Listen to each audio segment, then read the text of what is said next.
어, 묘영무주분 마지막 야보스님의 그 주석을 설명하도록 하겠습니다. 허공 끝에 놓인 경계 어찌 생각하느냐.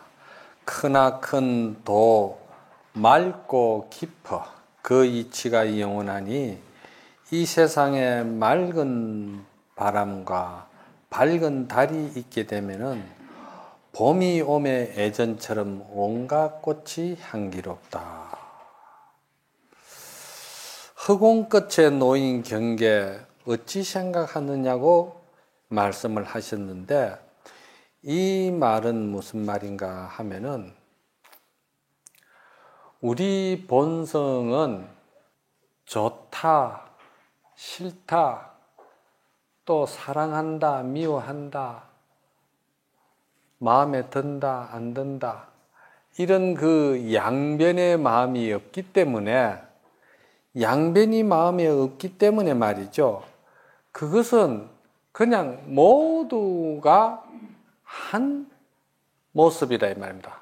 그러니까 만리 하늘에 구름이 없으면은 만리가 그냥 그대로 구름 없는 그것을 뭐라고 해야 됩니까? 하늘이라고 해야 되지. 예?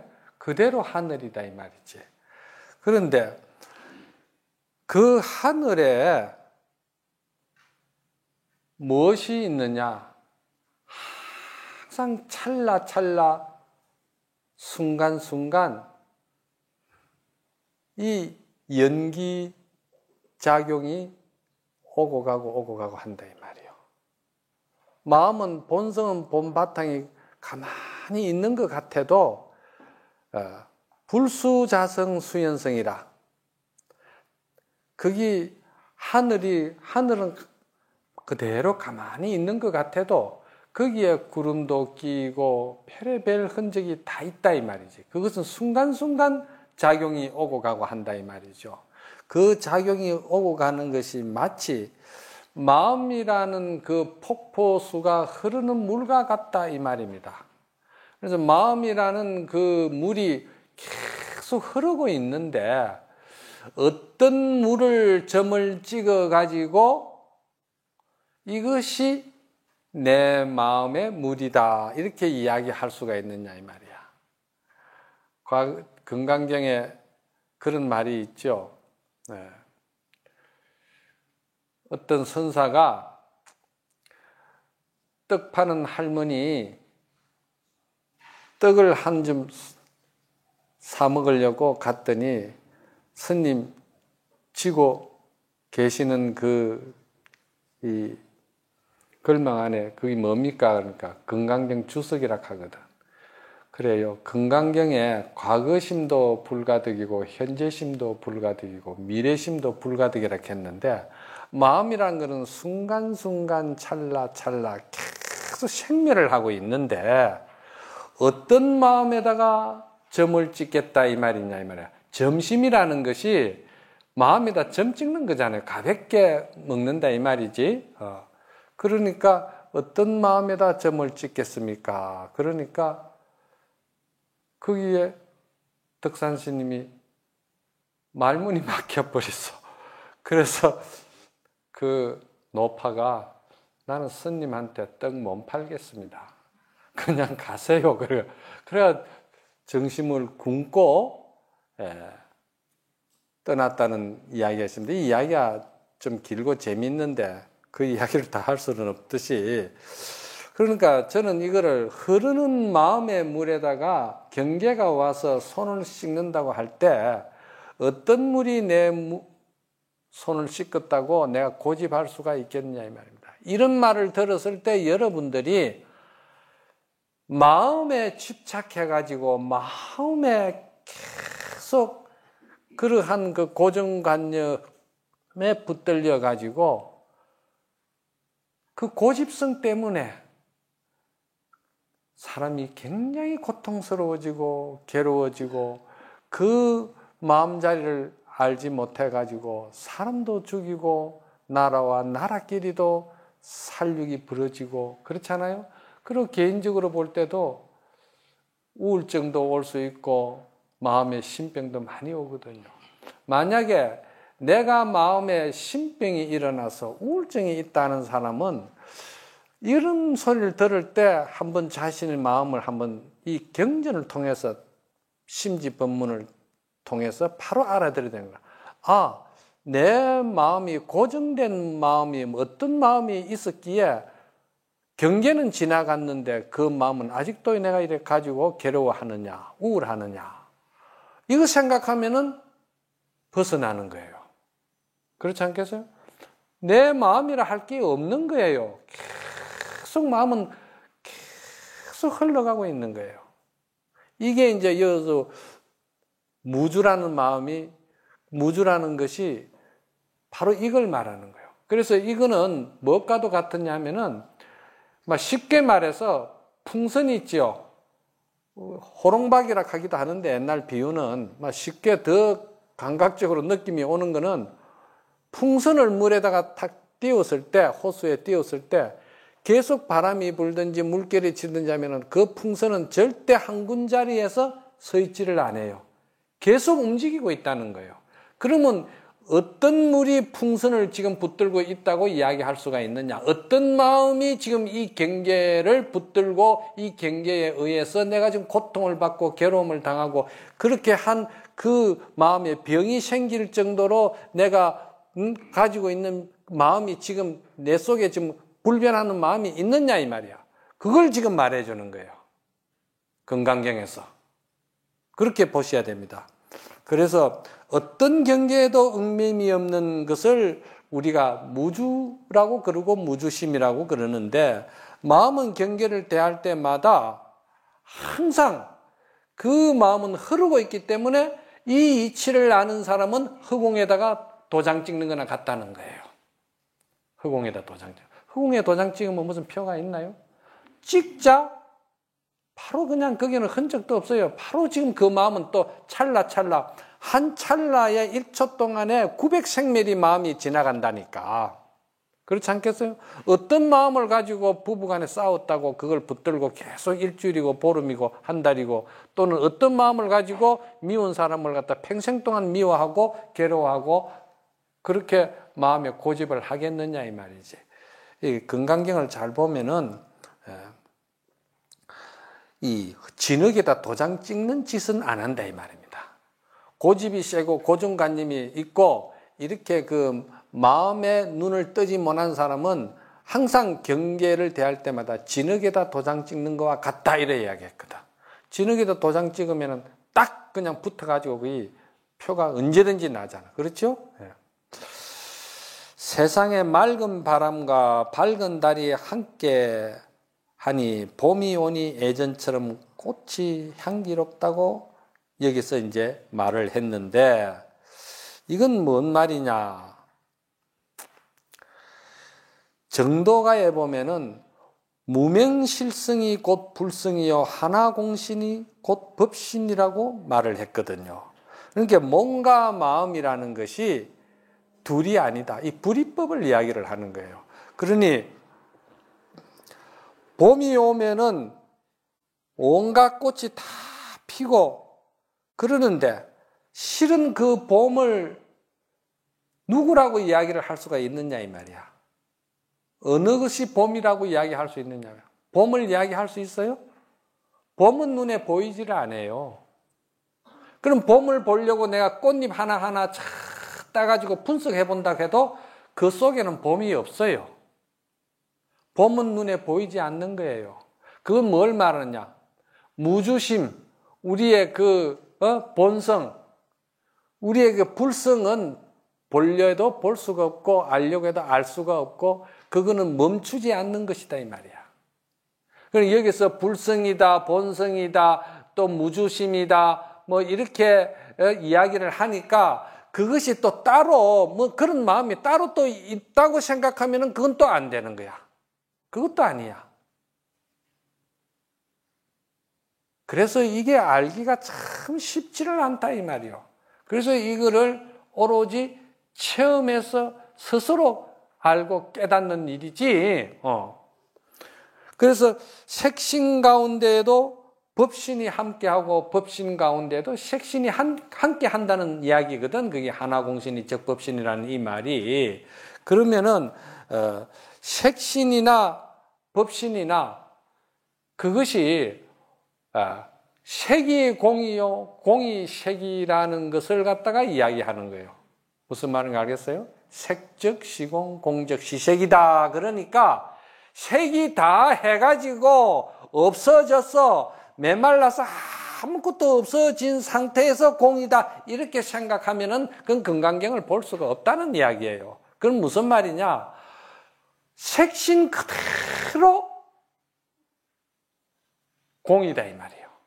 공 그대로 색신이다 이 말입니다. 즉 말해서 꽃이 만발하게 피으니까 꽃 그대로 송이 맺혀있는 꽃 이대로가 그대로 봄이고, 봄이 눈에 보이지 않는데 봄 그대로가 이 꽃이다 이 말입니다. 비유가 좀 이해가 갑니까? 이런 거를 우리가 이제 선에서는 어떻게 해야 되느냐? 선에서는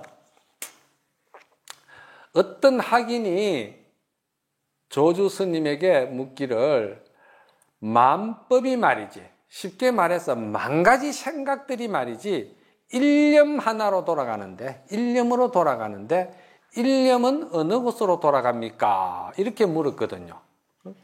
여러분들 어떻게 생각해요? 만 가지 생각이 일심으로 돌아가는데 그럼 일심은 어느 곳으로 돌아갑니까? 그러니까 조주 스님께서 하시는 말씀이, 내가 청주에 있을 때 장삼을 하나 맞췄는데 무게가 7건이더라. 이렇게 대답을 한 거예요. 그러니 이게 밑도 끝도 없고 말이지, 붙잡을 자리도 없고 말이지, 알려고 해도 알 수도 없고 보려고 해도 볼 수도 없는 머리, 꼬리, 몸통도 없는 이야기를 대답을 한다 이 말이에요. 그렇잖아요? 일심으로 돌아간다는데 일심은 어느 곳으로 돌아갑니까? 그런다 이 말이에요. 그랬을 때 선녀에 보면은 고봉스님께서는 여기에 대해서 뭐라고 말씀을 하셨냐 하면은, 스님, 만 가지 생각이 다 한 생각 일심으로 돌아간다는데 그 일심은 어느 곳으로 돌아갑니까? 그러니까 고봉스님께서는 뭐라고 하셨냐면은, 개가 펄펄 끓는 기름가마솥을 하련다 이랬거든요. 이 무슨 소리냐 이 말이야. 이 화두라는 것이, 이 화두 속에 이 전체가 다 그렇게 진공과 묘유와 법상과 비법상과 묘행과 무주와 이것이 여기에 다 무르녹아가 있는 거예요.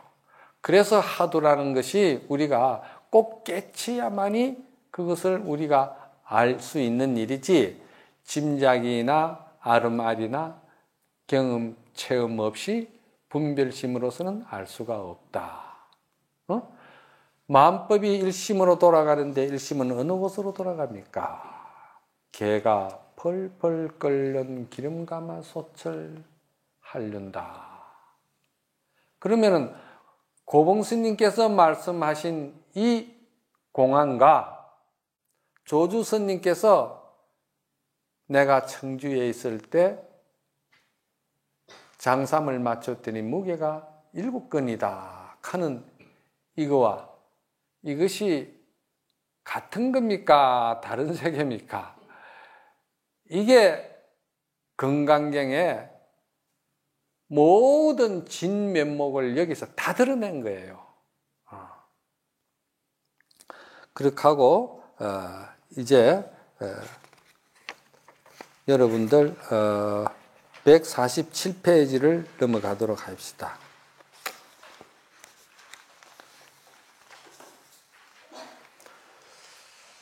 열이 실견분이라 온갖 모습에서 참모습을 본다, 이런 말이거든요. 수보리야, 그대는 어떻게 생각하느냐? 몸의 모양으로 열애를 볼 수가 있겠느냐?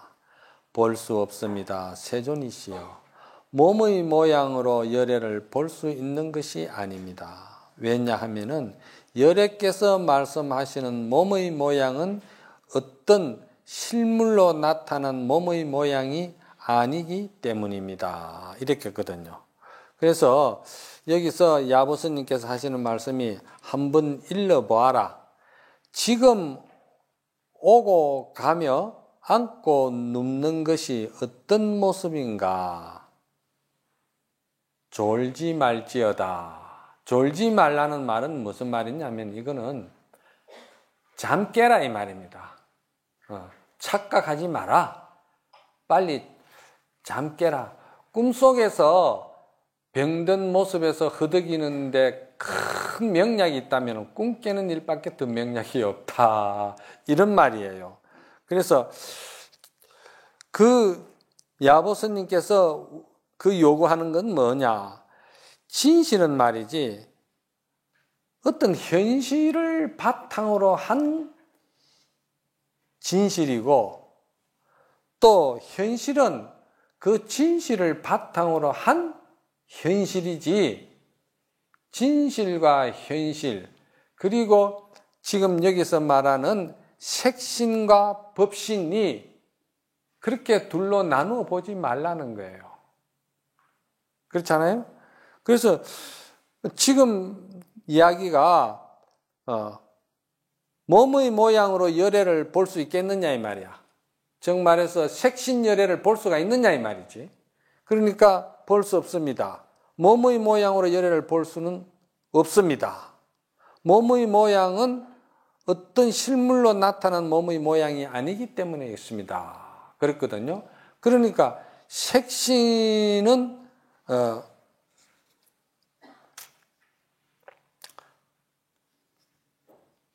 색신으로 가지고는 법신을 볼 수가 없다 이랬는데 야보스님은 그런 소리 하지 말아라. 색신이 곧 법신이고 법신이 곧 색신이다. 이렇게 이제 이야기를 하는. 그러니까 볼 수 없다고 하니까 볼 수 없으면은 지금 오고 가며 앉고 눕고 하고 있는 이것이 뭐냐 말이야. 밤마다 같이 자고 아침마다 같이 일어나고 말할 때 함께 말하고 침묵할 때 함께 침묵하고 몸을 움직일 때 항상 함께 움직이는 그거는 그러면 뭐냐 이 말이지. 그건 뭐냐 이 말이야. 그래서 여기서 우리가 야보스님의 그 간단한 이 한 말씀에 색신과 법신을 나누지 말아라. 나누면은 단견이 아니면은 상견에 떨어진다. 단견 아니면 상견에 떨어진다. 그러면 단견도 아니고 상견도 아닌 것을 그러면 우리는 뭐라고 해야 되느냐? 그것을 중도라고 그런다. 중도는 다른 말로 뭐라고 그러느냐? 그거를 불성이라고 그런다. 불성은 그러면 뭐라고 해석을 우리가 설명을 해야 되느냐? 불성이라는 것은 있는 것도 아니요, 없는 것도 아니요. 있기도 하고 없기도 하다. 왜 그러냐? 순간순간 찰나찰나 모두가 다 연기 현상이기 때문에 그렇다. 이렇게 생각하셔야 되는 거예요. 그래서 색신과 그 법신을 조금 더 나누어서 보지 말아라. 색신 그대로 법신을 보고 법신 그대로 색신을 봐야 된다. 이 말이거든요. 그래서 진공 가운데 그대로 색신이고 색신 그대로 진공이다. 그래서 이거를 이제 성가에서는 뭐라고 그러냐면은 색신을 가지고 법신을 볼 수가 없고 법신을 가지고 색신을 볼 수 없다고 둘로 나누는 것은 그것은 단견에 떨어졌기 때문에 그것은 미처 쉽게 말하면은 서울역에 앉아가지고 길 가는 사람들을 붙들고 서울이 어디입니까? 묻는 거나 같다 이 말이에요. 색신 그대로가 법신이고 법신 그대로가 색신인데 둘로 나누니까 단견에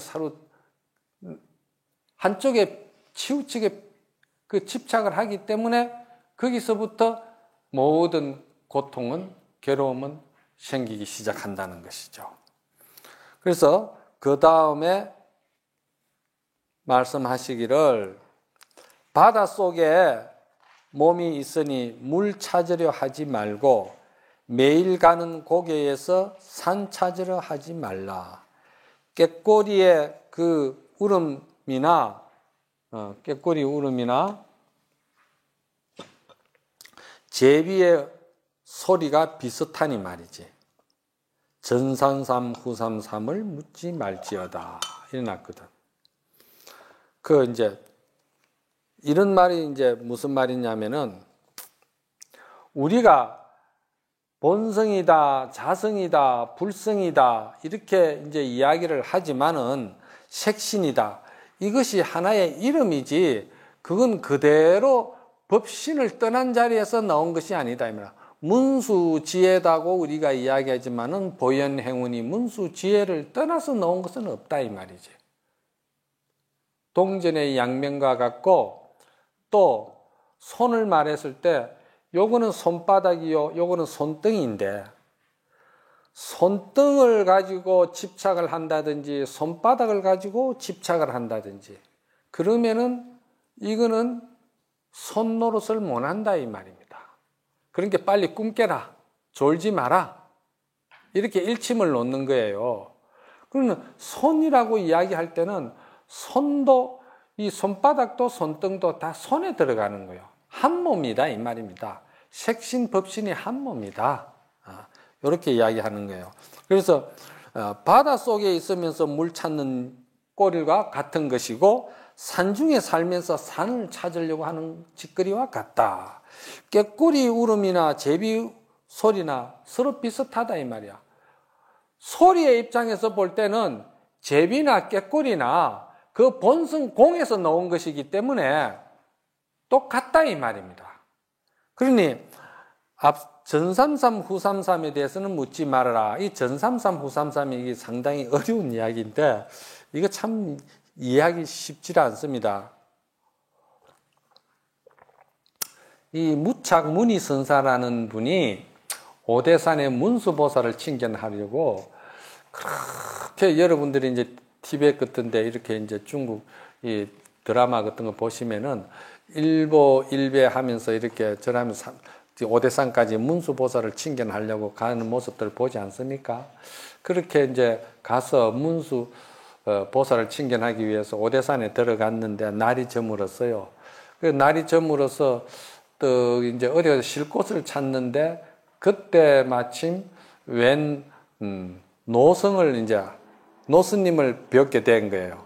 그래 그 노스님을 뵙고서는 어디에 좀 가서 좀 쉬어갈 자리가 있으면 찾는다고 그러니까 아 그러냐고 어디서 오셨냐 하니까 저 남방 쪽에서 왔습니다. 그러니까 남방에요. 그 남방에 스님 계시는 데는 대중이 한 얼마나 됩니까? 그러니까 대중이 뭐 500명도 되고 700명도 되고 그럴 되기도 합니다. 그러거든. 그래요. 그러면은 그거는 무슨 법을 가지고 공부를 합니까? 그러니까 말법 중생들이 뭐 법을 체험하기보다는 그저 계율이나 지키면서 그래 살지요. 이렇게 이야기를 한 거예요. 그러면서 이제 무착 스님이 그 노성에게 하는 말이 여기는 말이지 대중이 얼마나 삽니까? 물었어요. 그러니까 그 노성이 하시는 말씀이 500명이다, 뭐 700명이다 이런 이야기를 안 하고 전삼삼 후삼삼이니라 이렇게 이야기했어요. 앞도 삼삼이요, 뒤도 삼삼이다 이랬거든요. 그러니까 이 앞도 삼삼이다, 뒤도 삼삼이다는 말은 이게 이제 사실은 뭐 설파도 아니지만은도 이제 선학적으로 이야기를 한다면은 이거는 진공묘유를 말하는 거예요. 공이나 색이나 같다 이 말입니다. 앞에 삼이나 뒤에 삼이나 그 자체는 완전한 삼인 거예요. 부족함이 조금도 없고 보탤 것이 없고 만들어야 될 것이 없고 또 이루어야 될 것도 없고 그대로 완전한 삼이다 이 말이요. 그러니까 전삼이나 후삼이나 같다 이 말입니다. 그러니까 그대로 평등 세계를 이야기하는 거예요. 그래서 우리가 이제 매하다 보니까 마치 말이지 내가 본성을 그대로 쓰고 본성 그대로 우리가 사용하고 본성 그대로 우리가 모든 것을 행주자화하지만은도 그 우리 본성을 우리가 못 보는 거야. 그 무엇과 같았냐면은 고기가 물 속에 살면서도 물을 못 보는 거나 그 이치가 같다 이 말이에요. 그렇지 않겠어요? 어떤 구슬 속에 그 구슬이라는 자체는 완전히 투명한 구슬인데 색깔이 없어요. 본래 구슬에는. 예? 색깔이 없는데 어떤 경계로 인해 가지고 그 경계로 인해서 구슬에 색깔이 나툰다 이 말이죠. 붉은색도 나투고 파란색도 나투고 그럴 거 아니겠어요? 그러면은 어리석은 사람은 이 진공묘유를 모르는 사람은 색신이 법신이고 법신이 색신인 줄 모르고 법상이 비법상이고 비법상이 법상인 줄을 모르는 사람은 그것이 구슬 속에 푸른 것도 들어앉아가 있고 붉은 것도 있어가지고 그것이 고정불변되는 뭐가 색이 있어서 그렇게 나온다고 생각을 한다는 거예요. 이 원각경에도 이 비유가 나와 있어요. 그러니까 이러한 것은 결국은 색적 시공 공적 시색에 대해서 우리가 깊이 통찰하고 눈을 뜨면은 이 선가에 쓰는 선문답이 아르마리로 이해하고 분석하고 이렇게 해서 알아야 되는 것은 아닙니다. 아니지만은 우리가 근본 선의 이치를 알고 수행을 하고 공부를 할 때는 그때 비로소 우리가 본래 이것이 실체가 없는 줄 알기 때문에 본래 이 구슬 속에는 색깔이 없는 줄을 알기 때문에 도노라는 말이 나오는 거예요. 도노. 문득 깨달았다는 말이 도노거든. 그렇잖아요? 문득 깨달았다. 문득 깨달았다는 말만 나오는 것이 아니고 육조 단경에는 도노 돈수라 했어. 그럼 도노 돈수란 건 문득 깨닫고 그냥 그대로 닦을 것이 없는 도노와 함께 돈수가 되어버렸다 이 말이야. 그럼 그 뭘 말하는 거냐? 본래 완성된 본래 우리의 불성자리 본래 완전한 우리의 자성자리에 그 경계를 인해서 우리가 그것이 그 이치를 확연히 체험했을 때 그냥 도노가 하는 것이고 돈수가 되는 거예요. 그렇지 아니하고 이것이 본래 중생인데 이것이 우리가 닦아가지고 만들어가지고 이것을 이루어야 될 그러한 색신이고 법신인 것 같으면은 이거는 도노라는 말이 있을 수가 없는 거예요. 그래서 왜 도노라고 그러느냐? 우리가 10년을 공부하고 20년을 공부한 거는 그럼 닦은 거 아닙니까? 이렇게 이제 이야기할 수 있잖아. 그렇죠? 10년 공부하고 20년을 연불 하고 기도하고 다 했는데 그럼 그거는 이 도노하기 위한 닦은 게 아닙니까? 이렇게 여러분들이 생각할 수도 있어요. 성가에서는 그걸 그렇게 안 봐요. 10년을 공부를 했든 뭐 20년을 닦았든지 간에 그거는 바른 정견, 색적 시공, 공적 시색을 모르기 때문에 그거는 꿈속에서 일어난 일이었기 때문에 닦는다는 것은 다 알고 보면 꿈속의 일이다 이 말이야. 꿈속의 일이기 때문에 그거는 모두가 실상이 아니고 실체가 아니고 진실이 아니고 허구기 때문에 그거는 그냥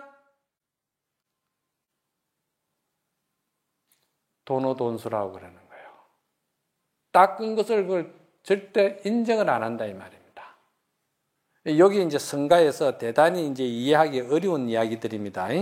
그래서 이런 것들도 이런 말을 여러분들이 좀 이제 잘 좀 한번 생각해 보세요. 자, 그 다음에 151페이지를 한번 보입시다. 151페이지에 보면은 부처님께서 수보리에게 말씀하셨다. 존재하는 모든 모습은 다 허망한 것이니 온갖 모습에서 허망한 모습이 아닌 참모습을 보면은 곧 열애를 볼 것이니라 이랬거든요. 이게 이제 금강경에서 가장 유명한 제1구로 들어가는 사구계입니다. 범소유상이 계시 허망이니라. 약견재상 비상이면은 적견열애니라 이랬거든. 그 말을 지금 이제 이렇게 해석을 해서 푸른 기거든요. 여기에 대해서 야보스님은 뭐라고 말씀하시냐면은 한마디로 산은 산이요 물은 물이로다. 부처님은 어디에 계시는고 이래 했거든요. 이 말의 본래 출처는 어디냐면은 임재스님의 그 선맥을 이은 항룡조심선사의 제자 그 청운유신선사라는 분이 계셨어요. 그 청운유신선사께서 공부를 하시다가 처음에 출가하기 전에도 산을 보니 산이요 물을 보니 물이었는데 출가를 해서 그 마음 공부를 하고 그 마음의 어떤 그 심성자리를 들여다봐서 나름대로 마음이 어떠한 것이란 이치를 이치적으로 아니까 그때는 산은 산이요 물은 물이었던 것이 산이 물이고 물이 산이더라 이렇게 되는 거예요.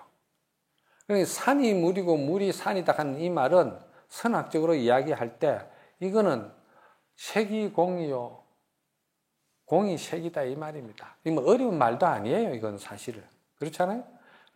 색이 공이고 공이 색이다. 전부 다 하나의 한 모습이다 이 말입니다. 그런데 그 한 모습만 가지고 그거 뭐 쓰겠어요?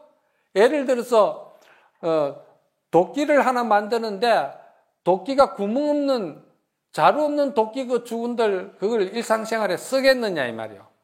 못 쓰겠죠. 그러면 어떡하겠어요? 그 도끼에 구멍을 내서 자루를 만들어야 될 거 아니에요? 그래야 그 용도가 맞게 쓰죠. 그래서 우리가 공부하는데 중요한 건 뭐냐면은 기도도 열심히 하고 연불도 하고 주력도 하고 또 경전도 열심히 보고 우리가 다 열심히 하는데 그 하고 있는 그 공부라 그 수행이 그것이 전부라 생각하고 그것이 궁극적인 목적이라 생각하고 그 자체가 그냥 완전한 목적이 되어가지고 공부를 하면은 그 사람은 목적과 그 방법, 수행의 그 분별을 못하는 사람이라. 왜 그러냐? 공부를 하고 수행을 하는 그 목적은 뭐냐면은 생활을 지혜롭게 하기 위해서, 생활에서 마음을 평화롭게 가지기 위해서, 생활 속에서 우리가 마음이 행복하기 위해서, 생활 속에서 마음을 지혜롭게 잘 쓰기 위해서 공부를 한다 이 말이야. 그래서 여기서 금강경에서는 그런 모든 것을 갖다가 내가 설한 모든 법은 전부 다 뗏목이다 그랬거든. 그런데 이게 기도에 매몰돼 버리고 연불에 매몰이 되고 또 화두에 매몰이 되고 거기에 전부 다 매몰이 돼버리면 그 자체가 전체가 되고 그 자체가 전부가 돼버리면은 그건 생활 속에서는 분리돼가 따로 노는 거야. 그건 10년, 20년을 공부를 해도 그거 하는 방법은 자기는 익숙해 있고 상당히 기술적으로 뭐 노련하게 좀 익었겠지만은도 어떻게 보면은 몇 시간 더 편안하게 앉아 있는 기능은 더 기술은 있겠지. 그러나 그게 중요한 게 아니다 이 말이야. 그거 하고 있는 거는 생활 속에서 우리가 지혜롭게 중도로서 마음을 쓸 수 있는 지혜를 갖다가 우리가 깨달아서 그걸 생활에 쓰기 위해서 그러는 거예요. 그런데 이거를 분별을 잘못하면 안 된다 이 말입니다.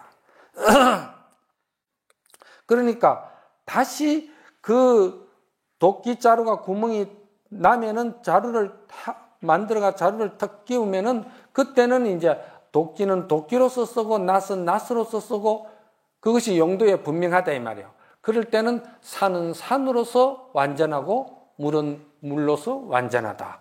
그래서 거기는 산은 산이요 물은 물이다. 용에 있어 가지고는 그렇다 이 말입니다. 그래서 본래 그 산이 물이고 물이 산인 진공 자리에서 볼 때는 문수지혜라고 우리가 이야기를 할 수 있다면은 또 다시 우리가 산이 물이고 물이 산이라는 거기서 떠나서 산은 산이요 물은 물이다 할 때는 보현의 행운을 말하는 거예요. 그 자리가 그 자리에서도 계속 평등하면서도 분별 그대로 다 생활 속에서 지혜롭게 쓴다 이 말이지. 요거에 이제 이르는 가운데에 산은 산이요 물은 물이로다. 부처님은 어디에 계시는고 그랬다 이 말이에요. 그래서 거기에 제가 말씀을 드리기는 사실을 사실대로 보고 사실대로 알고 사실대로 행하는 것이 그것이 바로 부처가 계시는 곳이다. 이렇게 이제 제가 이야기를 한 거예요. 그래서 본래 부처가 부처로서 부처의 삶을 사는 이것이 평상심이다. 네. 그 다음에 야보스님께서 뭐라고 말씀을 하시냐 하면은 어떤 모습이 있다 하여 찾는다면은 모두 이것은 거짓이다 이 말이야. 왜 그러냐? 연기 현상이기 때문에 생멸법이잖아요.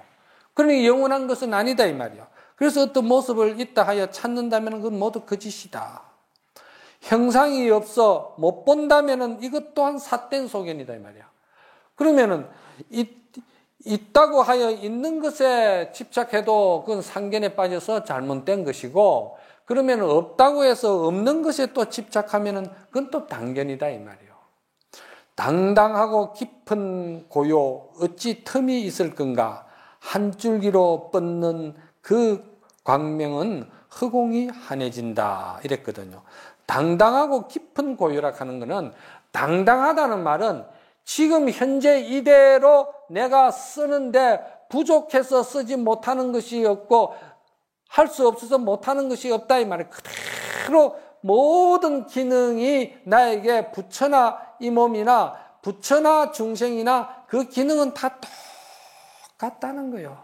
똑같은데 그 똑같은 거를 알고서 쓰는 사람은 그대로 한 줄기 큰 광명의 빛이 되어가지고 보현 행운으로 드러날 것이고 그것이 같은 줄을 모르고 쓰는 사람은 결국은 걸음걸음마다 발자국마다 생각 일어나는 것마다 전부 다 지옥이라는 거예요. 예? 그 고기를 끄떡 하시는 거 보니까 이해가 많이 가시는가 봐. 그래서 제가 이것을 공에도 묶이지 말고 있는 것에도 묶이지 말고 유에도 묶이지 말라 이 말입니다. 공 가운데서 유를 보고 유 속에서 공을 볼 줄 알아야 우리가 자유인이 될 수가 있다 이 말입니다. 그럼 이런 이치만 알고서는 이해만 가면은 뭐 닦을 것도 없고 본래 성불이고 공부할 것도 없고 그 뭐 문제 될 게 뭐 있습니까? 다 우리가 본래 성불이고 본래 부처고 본래 다 갖추어지가 있는 공덕성인데 뭘 그 닦고 뭐 그렇게 할 거 있습니까? 이렇게 또 생각하는 사람들이 많다 이 말이에요. 이게 이제 뭐냐면 이게 단견에 빠진 거야. 그래서 이런 예를 보면은 뭐냐 하면은 법안 문익선사라고 계셨거든. 법안종의 시조가 되시는 분인데 그런데 이 법안 문익선사가 이 청량사에 계실 때 현칙이라는 한 수자가 와서 그 해상에서 공부를 하는데 3년이 됐는데도 한 번도 조실 스님 그 법안 문익선사 스님께 찾아와서 묻지를 않는 거예요. 그래서 조실 스님께서 이야기를 해서 그대는 어찌해서 한 번도 나에게 와서 법에 대해서 묻지를 않느냐. 그러니까 현칙이 하는 말이 제가 청봉선사 설화에 있으면서 본래 성불에 대해서 제가 법문을 많이 들었습니다. 본래 법문을 듣고 보니까 본래 갖추어지가 있고 본래 다 원만하고 본래 구족대가 있고 본래 무량한 공덕인데 그게 뭐 닦고 그럴 게 뭐 있습니까? 그래서 제가 그 청봉선사에게 물었습니다. 어떤 것이 본래 부처입니까? 하고 물으니까 청봉선사께서 하시는 말씀이 병정동자 내구하라 이렇게 말씀을 하셨습니다. 그러거든. 병정이라는 말은 오행에서 볼 때 남방화 불을 말하는 거예요. 그럼 동자, 남쪽 불을 든 동자가 불을 구하러 왔다. 그러니까 부처가 무엇입니까? 부처는 어디 계십니까? 하고 물으니까 네가 부처인데 부처가 부처를 어떻게 찾으러 다니느냐, 불을 들고 어떻게 불씨를 구하러 다니느냐 이 말이거든요. 그렇게 이야기를 할 때 저는 그때 알았습니다. 그러거든요. 그래. 그런데 법안문익선사가 그 현직 스님을 인정을 안 했어요. 내가 쳐다보니 네가 병든 여우구나 이랬거든요. 병든 여우. 그래서 그 해상에서 부해가 나서 안 있었어. 떠났어요. 떠나가지고 몇 년을 다니면서 생각하다 보니까 어째서 수백 명을 거느린 해상의 조실 스님이시고 선지식인데 그래도 뭔가 법안이 계시길래 그렇겠지. 그래 다시 가서 물었어요. 물었더니 법안 스님께서 하시는 말씀이 다시 내한테 물으라. 그러면 스님, 부처는 어디에 계십니까? 여기 이야기 나왔죠?